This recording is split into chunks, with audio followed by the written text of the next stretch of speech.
Good morning India. अगर आपने यह खबर मिस कर दी है तो इस हफ्ते की सबसे बड़ी खबरों का रिव्यू यहाँ है।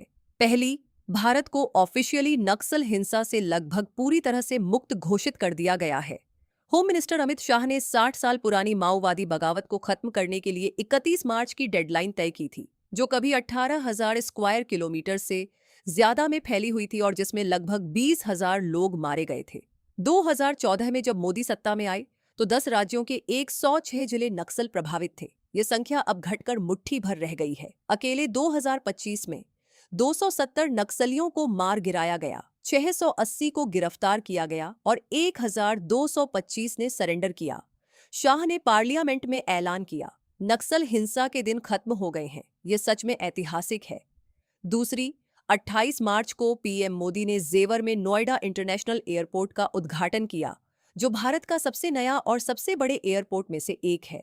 11,200 करोड़ रुपए की लागत से बना यह एयरपोर्ट फेज 1 में 1.2 करोड़ पैसेंजर को हैंडल कर सकता है और आखिर में बढ़कर 70 करोड़ पैसेंजर तक पहुंच जाएगा, जो अपने पीक पर दुबई इंटरनेशनल से भी बड़ा है।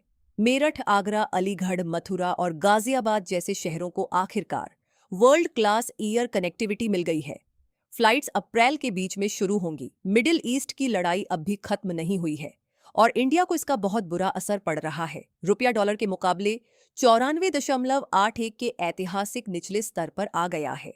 लड़ाई शुरू होने के बाद से इसमें 4% की गिरावट आई है। आरबीआई ने अब बैंकों के फॉरेन करेंसी एक्सपोजर को हर दिन $100 मिलियन तक सीमित कर दिया है, ताकि नुकसान को रोका जा सके और फॉरेक्स रिजर्व पहले ही $30 बिलियन गिर चुका है। इस बीच पिछले हफ्ते पूरे इंडिया में पेट्रोल पंपों पर पैनिक बाइंग की खबरें आईं। सरकार को सामने आकर पब्लिकली कहना पड़ा कि रुको, पैनिक में मत खरीदो, 60 दिनों का फ्यूल स्टॉक अवेलेबल है। एक थोड़ी अच्छी खबर यह है, ट्रंप ने ईरानी पावर प्लांट्स पर हमला करने की अपनी डेडलाइन 10 दिन और बढ़ाकर 6 अप्रैल कर दी है। इससे डिप्लोमेसी को थोड़ी गुंजाइश मिलती है, लेकिन मैक्वेरी के एनालिस्ट चेतावनी दे रहे हैं कि अगर हॉर्मुज स्ट्रेट ब्लॉक रहता है तो क्रूड ऑयल के $200 प्रति बैरल तक पहुंचने की 40% संभावना है। ये भारत के लिए बहुत बुरा होगा। इस पर बहुत ध्यान से नजर रखें। अब इस हफ्ते की सबसे मजेदार कहानी, और अगर आपने अभी तक वैभव सूर्यवंशी के बारे में नहीं सुना है तो यह नाम याद रखें। वह 27 मार्च को 15 साल के हो गए। 15, और वह अभी भारत में सबसे ज्यादा चर्चित क्रिकेटर हैं। पिछले साल 14 साल की उम्र में वह आईपीएल कॉन्ट्रैक्ट साइन करने वाले सबसे कम उम्र के खिलाड़ी बने। आईपीएल में डेब्यू करने वाले सबसे कम उम्र के खिलाड़ी बने और फिर 35 गेंदों में सेंचुरी बनाई। इतिहास के सबसे कम उम्र के T20 सेंचुरी बनाने वाले क्रिस गेल के बाद आईपीएल की दूसरी सबसे तेज सेंचुरी। फिर 2026 की शुरुआत में उन्होंने इंग्लैंड के खिलाफ अंडर-19 वर्ल्ड कप फाइनल में 80 गेंदों में 175 रन बनाए और प्लेयर ऑफ द टूर्नामेंट जीता, जिसमें भारत ने ट्रॉफी उठाई।